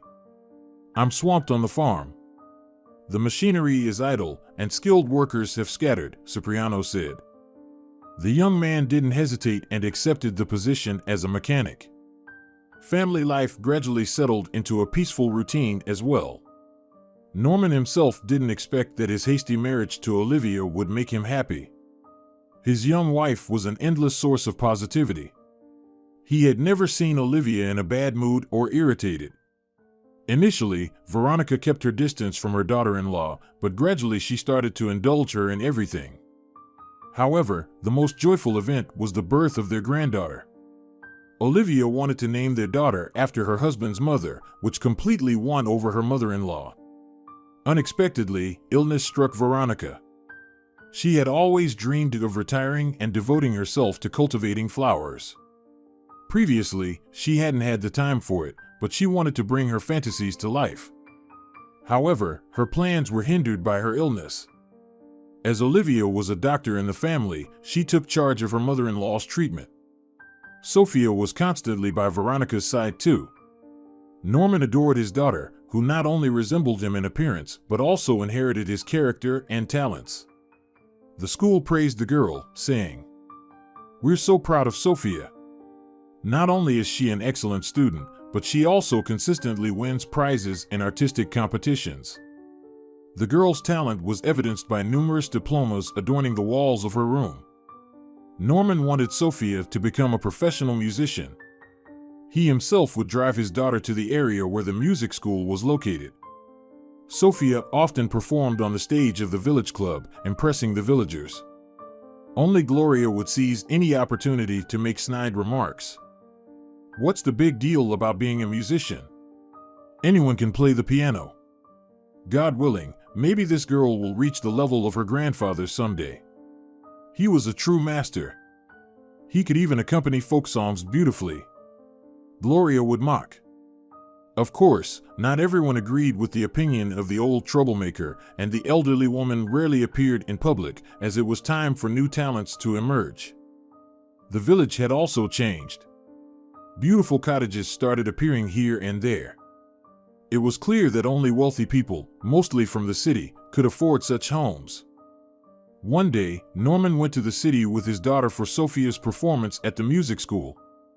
As they were leaving the village, he noticed a woman. His daughter spoke up. "Dad, stop, that's Laura. She came to our school before, she's a doctor, and she told us so many stories about starving children in Africa, we all cried." The girl blurted it all out rapidly, so Norman didn't pay much attention to the exact meaning of her words. He hit the brakes and said, "Get in, we'll give you a ride." "Thank you so much. I received an urgent call, but I don't know how to get from this settlement to the city. It's nice to relax here, but one can't combine leisure with work," the woman replied. Norman nodded towards Sofia and said, "My daughter told me that you gave a lecture at their school." The woman smiled and said, "Is this your daughter? I also have a daughter around her age. I'm raising her alone." The woman sighed heavily but immediately smiled again. Norman asked, "I suppose it's difficult to be a doctor?" He asked this question not so much out of politeness as out of curiosity because he had never had the opportunity to converse with a live representative of the medical profession. But the passenger was pleased with such attention and enthusiastically began to talk about her work. "You can't even imagine how challenging it is. I never thought I would dedicate my life to this noble cause. By education, I'm a general practitioner, but once I was asked to fill in for an absent specialist in a mission, and I ended up staying to work for the organization. You know, despite all the difficulties, you get immense satisfaction from your work when you see smiles on children's faces. At that moment, all the hardships fade away, and you want to warm every single person. Yes, not everyone is capable of that. You're mistaken, every person is capable, it's just that not everyone is ready, I'm not afraid to say God's word, for the sacrifice. My husband also worked in this field but didn't return from one of his trips. He perished during an earthquake and his body was never found. And you decided to continue his work? Not exactly, we worked in different areas." The woman fell silent, and Norman understood that she didn't want to dwell on the tragic events, so he steered the conversation towards a harmless topic. "If you don't mind me asking, who are you staying with in our village?" "I'm staying with Leo, he works at the club. He was a former classmate and a good friend. But I'm here temporarily because I plan to buy a small house. My husband left us with some means, and I want to invest them in real estate. And you're making the right choice. We have great surroundings, clean air, a river, a forest." Time flew by unnoticed during their pleasant conversation. But this encounter was not the last. A few days later, Norman met Laura again, and this time she asked him for a ride to the city. He couldn't refuse her. Not even realizing, he found himself captivated by this charming woman. He felt a pathological need for her presence. She started appearing in his dreams at night. His wife noticed that his behavior had changed. "Norman, what's going on? It's like someone replaced you." He tried to reassure his wife. "Olivia, you try to see a potential patient in everyone. I'm fine, don't worry. I'm just a little tired." "Well, then take a vacation. You can relax and work on the new fence at the same time." "All right, I'll think about it." But fate didn't give him much time for contemplation. His dates with Laura quickly became frequent, and to hide from prying eyes, they would escape to the city. Ariel, Laura's daughter, was at camp, so the apartment was completely at the disposal of the two lovers. The secret rendezvous exhausted them both, and one day, Norman firmly declared, "Laura, I can't continue like this anymore. I'm tired of lying to everyone, of hiding. Are we criminals just because we fell in love with each other?" The woman was crying. "Norman, but you can't abandon your family. I don't want to be the cause of your divorce. Laura, it's not your fault. We simply met too late, and I'm afraid of losing you. I will talk to Olivia, she will understand me. She is a very good person, but I didn't marry her out of love, and she remembers that." Norman decided not to postpone the conversation with his wife and confessed to her immediately upon returning home that he had fallen in love with another woman. Olivia listened to him, growing pale. The man waited for her response, but she remained silent. "Olivia, don't be silent, say something, please." Softly, almost whispering, the woman said, "Norman, I knew that one day this would happen. But I have no regrets because I have been happy with you all these years, and moments of happiness come at a price. And I had those years of happiness. I want you to be happy too." Norman was shocked. He felt guilty before this courageous woman and began to search for the right words to say and to soften the situation, but Olivia interrupted him. "Don't say anything right now. We are both to blame for what has happened. And I kindly ask you not to seek meetings with us. But Olivia, I can't give up on our daughter." "No need, Norman. It's better to ruin everything at once than piece by piece." Although the spouses spoke quietly, Veronica learned that they had decided to separate. She fully sided with her future daughter-in-law and began to shame her son. "Norman, how could you trade your family for some woman? She's not even worth thinking about. Mom, stop slandering someone you don't even know. And I don't want to know her. If you fancy that old hag, get out of my house. I don't ever want to see you again. You're just as good for nothing as your father." Veronica was angry, and she hurled disgraceful epithets at her son while he silently packed his things. The man wanted to say goodbye to his daughter, but his mother stood in his way. "I won't let you mess with the child's psyche. Leave and never find your way back here." It was already night when he left his childhood home. The moon shamelessly shone overhead. He saw Sofia watching him from the window and involuntarily remembered how he and his sister used to watch their father leave in their childhood. Something very painful pierced his heart, and breathing became difficult. His mother never came out onto the porch, and he forever remembered her enraged face. Norman made many attempts to mend relationships with his family, but no one responded to his letters. Even Antonia stopped communicating with him, and all the money transfers he sent to his family were returned because no one received them. During his years in the city, Norman often imagined returning to his hometown. He even dreamed of this event frequently, but each time the scenario changed. Now he knew that his mother would never greet him at the doorstep, never cry on his chest. When he reproached his sister for not informing him of their mother's death, she sadly replied, "Mom never forgave you, she forbade calling you to the funeral. And I couldn't disregard her last request." Antonia also told him that Olivia and Sofia left when Veronica was still alive. Olivia didn't even warn anyone, she settled her affairs in one day and left. Where? No one knows. Maybe you know where she has relatives? The man shrugged. Somewhere in Europe, I think. She said something, but I didn't pay much attention back then. Throughout the journey to the village, Antonia never reproached her brother. She understood that it was pointless by now, as so much water had passed under the bridge over the years. But there was one circumstance she deliberately decided to keep quiet about. The hometown greeted the travelers with bad weather, pouring rain and lightning tearing through the sky. Norman warned his sister, "Wait here, and I'll try to find a ride." Why bother finding a ride? Many people offer taxis here, although it'll cost a bit too much for such pleasure. It's all right, I'll pay. It's much better than getting soaked while walking through the fields. They found a car fairly quickly, and less than an hour later, the siblings arrived in their hometown. Antonia asked, "Norman, maybe come to our place first?" "No, sister, I'll go to my own house."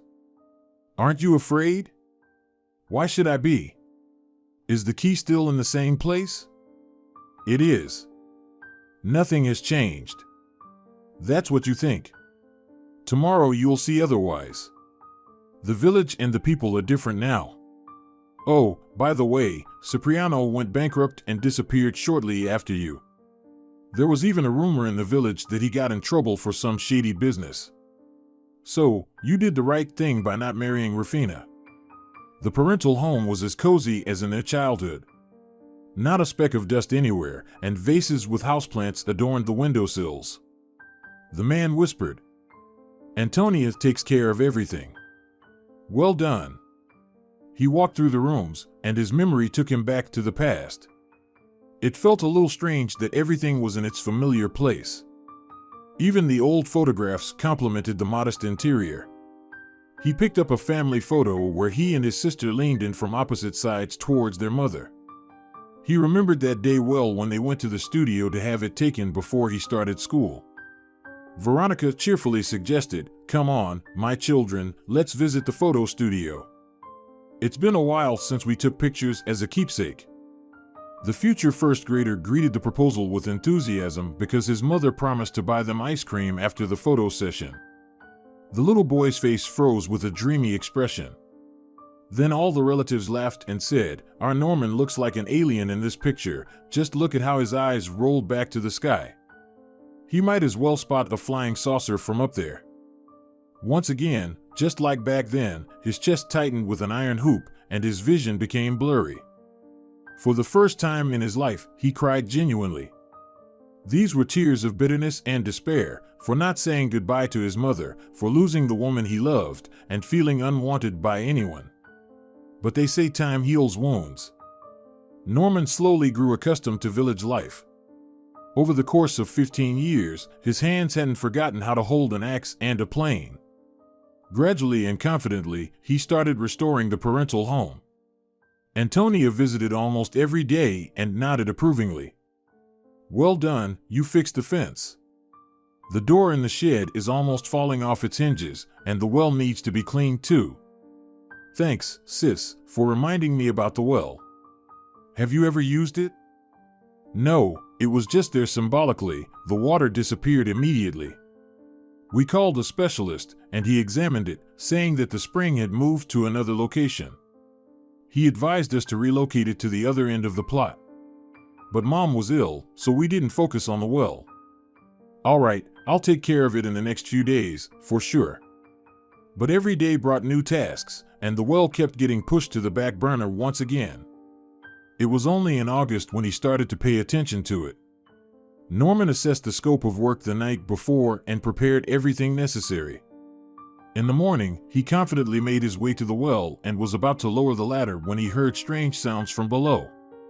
Unpleasant shivers ran down his spine, remembering his sister's warning.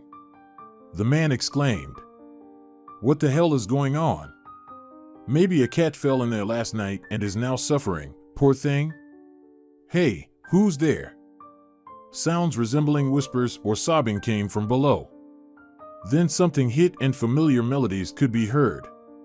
Norman immediately recognized that simple tune he learned in childhood with his father. Back then, he went crazy over the harmonica, while his father had a rare instrument. "Son, take care of this harmonica, it's a very rare item. Grandpa gave it to me." Norman had kept that little item for many years, which reminded him of his father. And then he gave the harmonica to his daughter as a gift and taught her how to handle the instrument properly. As a person with perfect pitch, he could unmistakably recognize that harmonica from his childhood among thousands of sounds.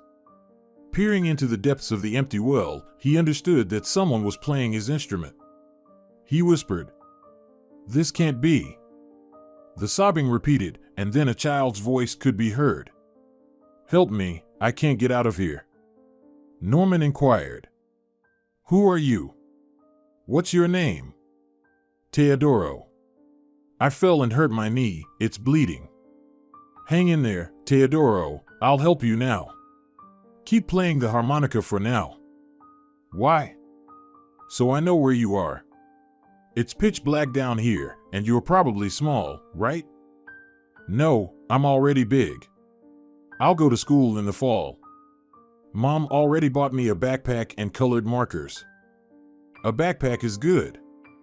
The rescue operation of the unknown Teodoro continued for about 5 minutes. The man descended down the spiral ladder and saw 2 shiny eyes in the darkness. The child was saved from serious injuries because the bottom was filled with leaves that cushioned the fall. Well, let's go, Teodoro, let's get out of here. He lifted the boy and began to make their way back to the surface together. When the danger was behind them, he looked at the rescued child and laughed out loud. You look like a little devil. Your mom won't recognize you like this. What about Grandma? Grandma would be terrified of such a dirty mess. How did you end up here? I was just out for a walk, and then I dropped the harmonica and tried to retrieve it. How did you try to get it? Did you jump into the well yourself? No, I wanted to go down the steps, but they ran out. The boy pointed to the protruding metal arches installed at the top of the well. Norman shook his head disapprovingly. Can you really take such risks? What if you had fallen? You would have been seriously injured. Let me clean you up, so you won't scare your mom and grandma with this appearance. Norman filled a basin with water and began to wash the dirt off the rescued boy. When the water procedure was finished, he handed him a towel. Here, dry yourself off, my friend Teodoro. The child quickly accomplished the task. All done. Norman was stunned by the surprise. He saw the same cosmic gaze in the boy that resembled him like 2 peas in a pod. Teodoro happily waved the towel, unaware of why the man who saved him was studying him so attentively. Tell me, did I wash everything? Is there still dirt somewhere? Maybe in my ears? My mom always scolds me for dirty ears, and my grandma always checks my hands.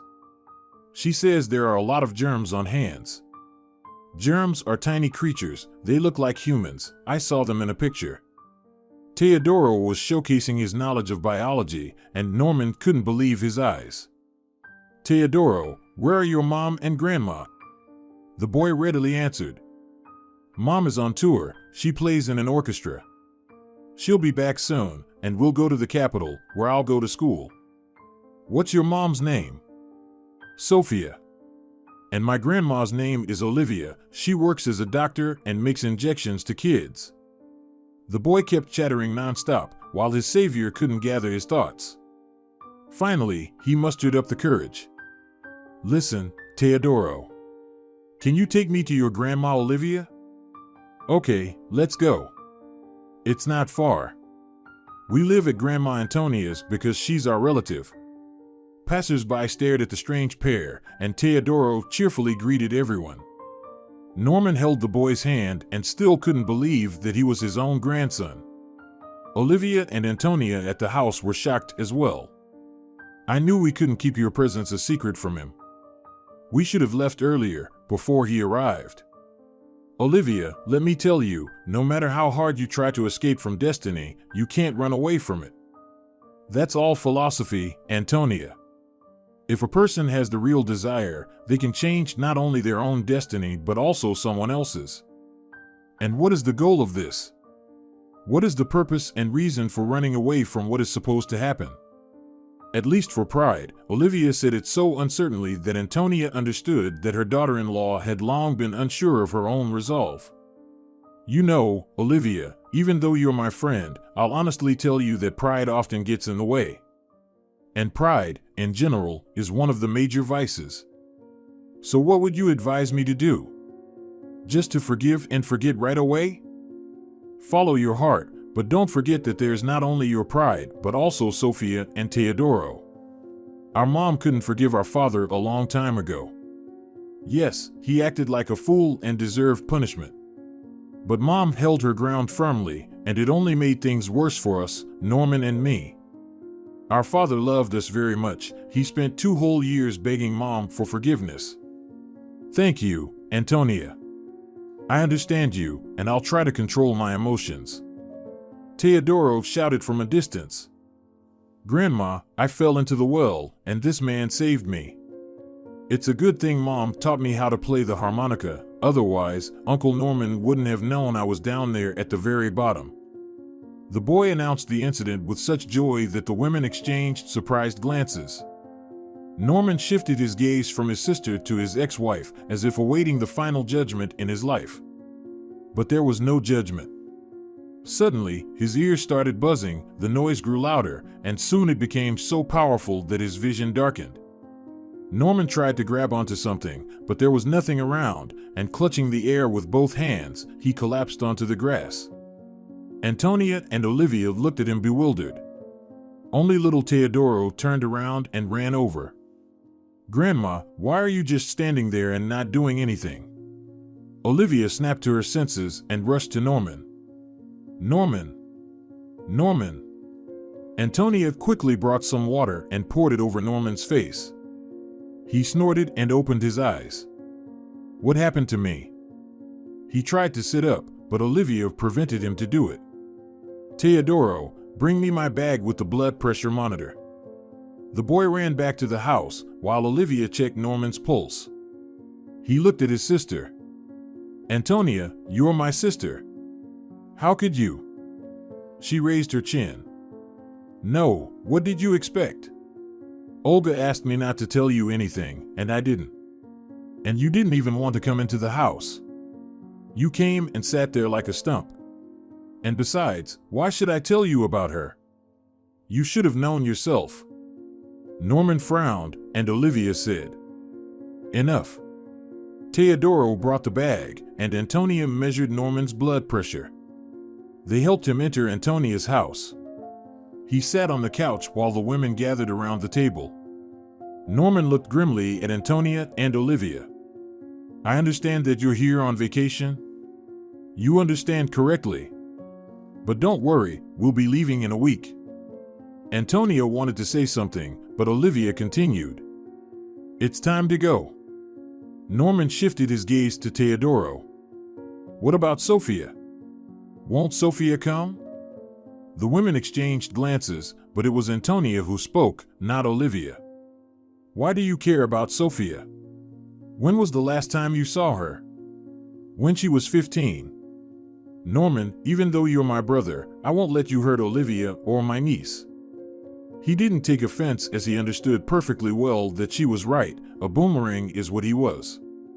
It couldn't be any different. Norman stood up. I'm not offended.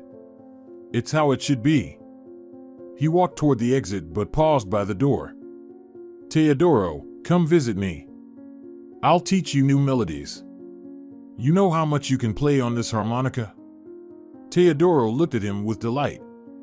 Really? I can't play one melody properly. Will you show me? Of course, I'll show you. Come over. Norman left in a hurry, not wanting anyone to see the tears streaming from his eyes. He immediately felt better. Olivia said it was a sudden spike in blood pressure, nothing serious, he was just nervous and there was hot outside. He didn't feel like getting up or moving. He simply lost interest in everything. Norman justified himself by saying that he just felt unwell. He pondered. All his life, he made decisions, whether right or wrong. But he made them, defended them, fought for them. He knew that strength came from believing in oneself. And now, that belief was gone. It felt strange to realize that he had no interest in anything. He didn't know how long he lay there. By evening, someone quietly scratched at the door. Norman sat up. Come in. The door opened, and a beaming Teodoro appeared on the threshold. Hello, I convinced Grandma to bring me. She's afraid now because of the well and won't let me go anywhere alone. The boy sighed, and Olivia smiled. Norman, I'll come for him in about an hour. And don't pester him too much, I know you. Olivia headed towards the door, and Norman jumped up. Olivia, please stay. Let's have coffee and talk. We're not strangers, after all. She turned around. how is it? We're complete strangers." She paused for a moment. "Fine." He quickly set the table. Luckily, he had recently been to the store, so there were some candies and cookies. Teodoro excitedly examined the old guitar. "Do you like it?" "Very much. I wish I had one like this." "Can you play?" Teodoro shook his head. "No. But Mom said I'm already grown up and I have to decide over the summer which musical instrument I want to play. Because I'll be going to a regular school and a music school." Olivia smiled, listening to her grandson. She could see that Norman was also interested in interacting with him. Norman took the guitar out of the cabinet and sat the boy in front of him. "All right, maybe it happened to me too and I forgot something." His fingers found the right strings effortlessly, and a melody filled the house. Teodoro watched his fingers, mesmerized.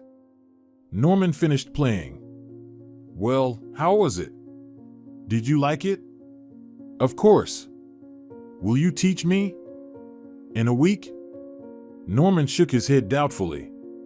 "But we can give it a try. Let's go have coffee now before your grandma became angry."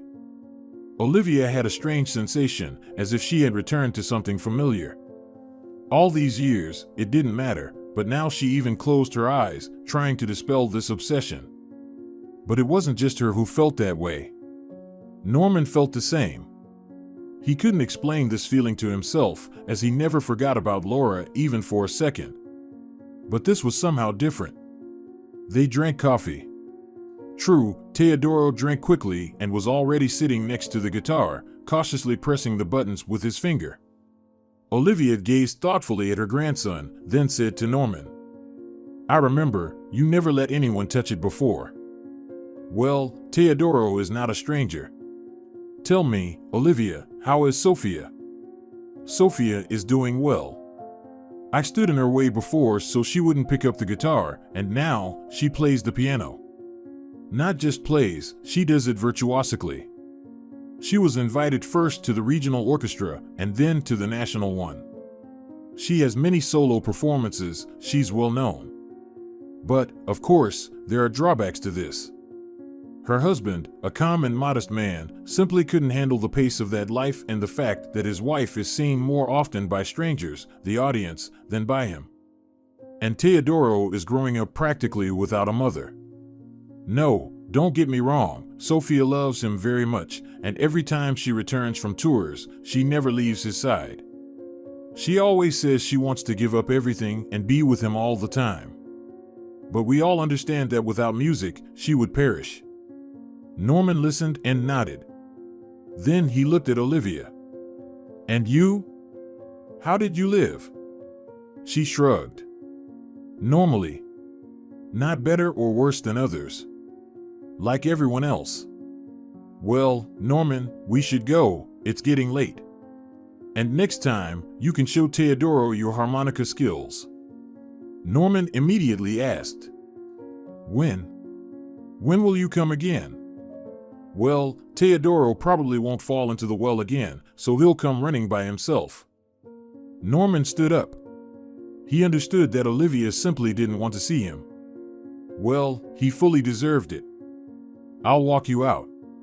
They walked along the street. Teodoro had run ahead a long time ago. Norman wanted to say so much, but he didn't know where to start.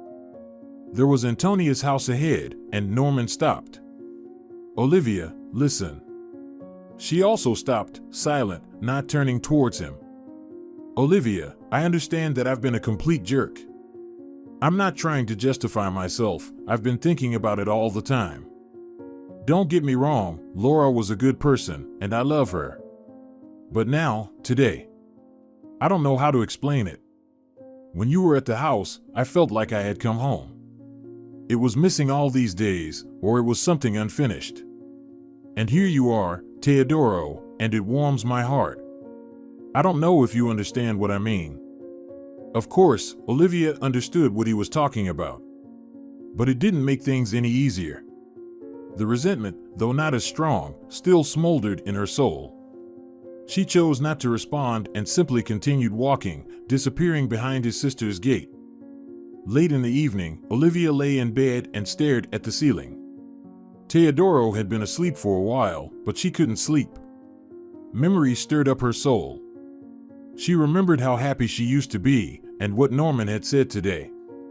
She scolded herself for not being able to do anything about it. It didn't matter, Sofia would be returning in a few days. They had planned to visit Antonia a little longer, but they would leave immediately and continue their vacation elsewhere. The door creaked softly, and Antonia entered. She asked quietly, "Can't sleep?" Olivia sat up in bed. "No." "Well, I thought so." Antonia sat down next to her. "So, what's bothering you? Are you worried?" There was no point in hiding anything from Antonia. "I'm worried. Nothing has changed in me." He's worried too, sincerely worried. Antonia took her hand. "You know, Olivia, it happens with me too. And not just because he's my brother. You know I've always been on your side. But so many years have passed, and both of you have been through so much, reconsidered so much. I've seen how much he's suffering. Maybe, but I don't know, should you give it a try?" Antonia told out loud what Olivia had been afraid to think. She looked at her friend with fear in her eyes. "What about Sofia? What about her? Firstly, she's already an adult and has gone through a divorce herself. And secondly, why are you so sure that Sofia would be against it?"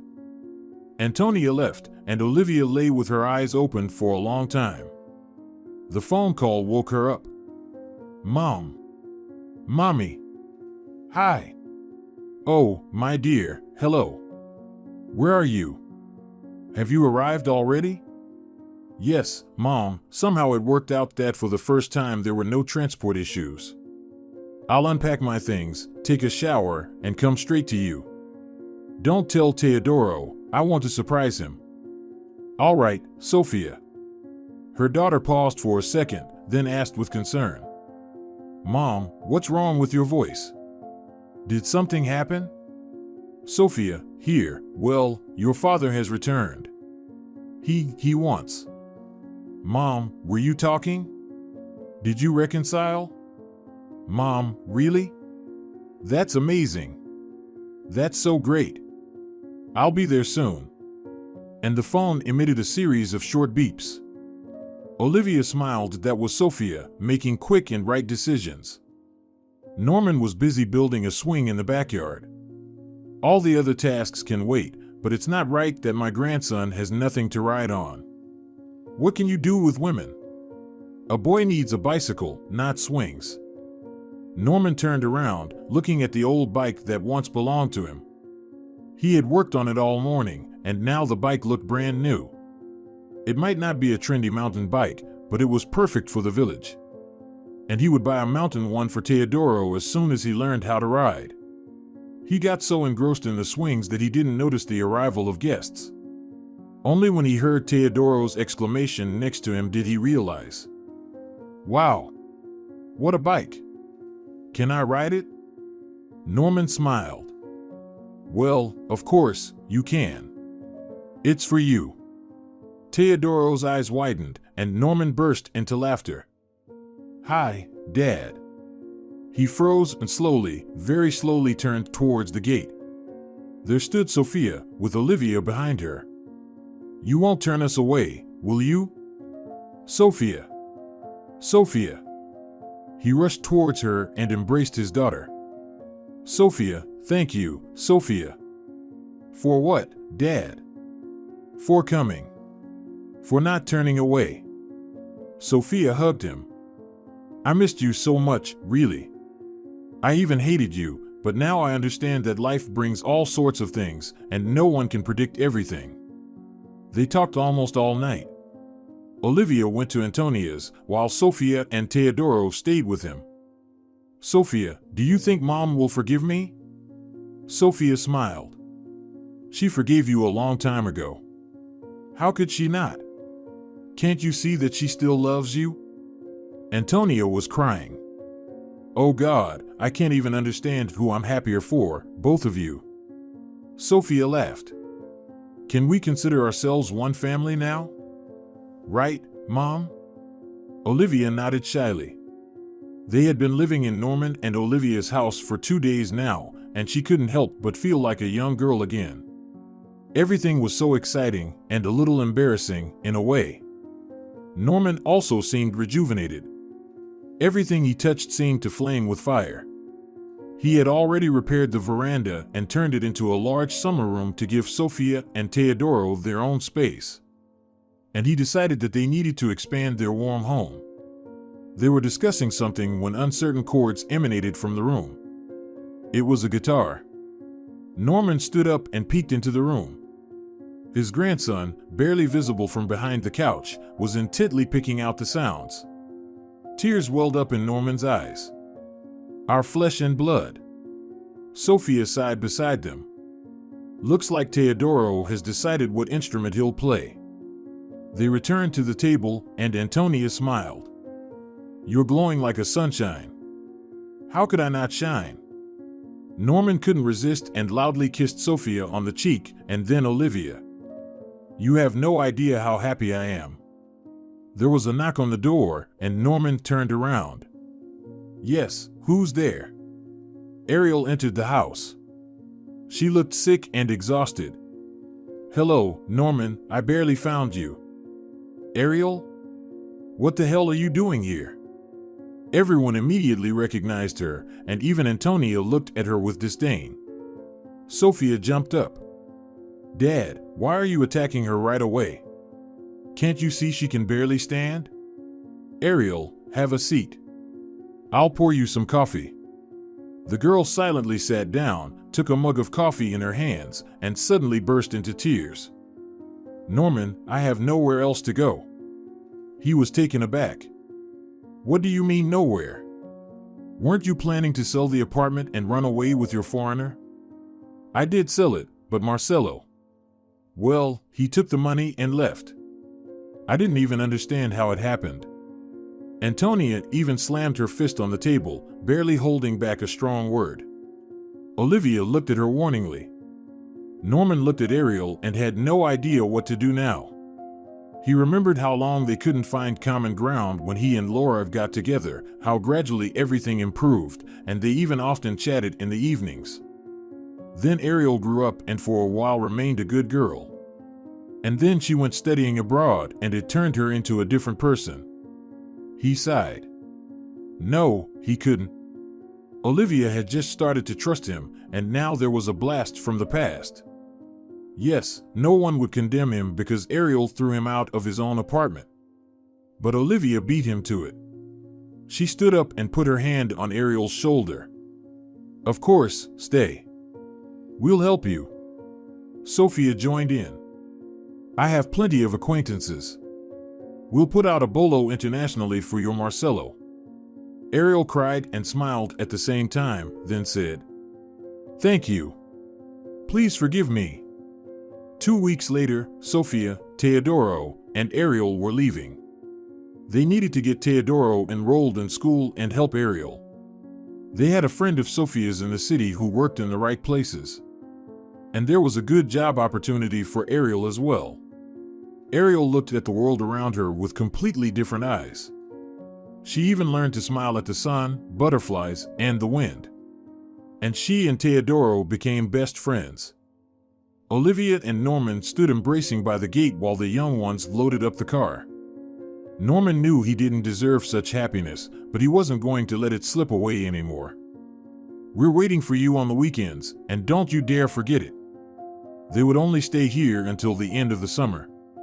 As much as they didn't like the village, Teodoro needed to study, and Sofia had upcoming tours again. Norman had already called to his car service, and the owner nearly burst into tears of joy. Norman, you have no idea how much we missed you. Ariel managed to get her money back, mostly because Marcelo was working on another victim here. It turned out Ariel wasn't the first girl to fall into the hands of that handsome guy. She didn't go abroad in search of mythical happiness anymore. She split the money in half. She gave one part to Norman, and she bought a small apartment for herself on the second part. She became very close friends with Sofia, so when Ariel was getting married, Sofia served as a witness, and Norman and Olivia acted as parents. Every day, waking up, Norman was afraid that it had all been a dream. He reached out to feel that Olivia was lying next to him, smiled, and only then opened his eyes.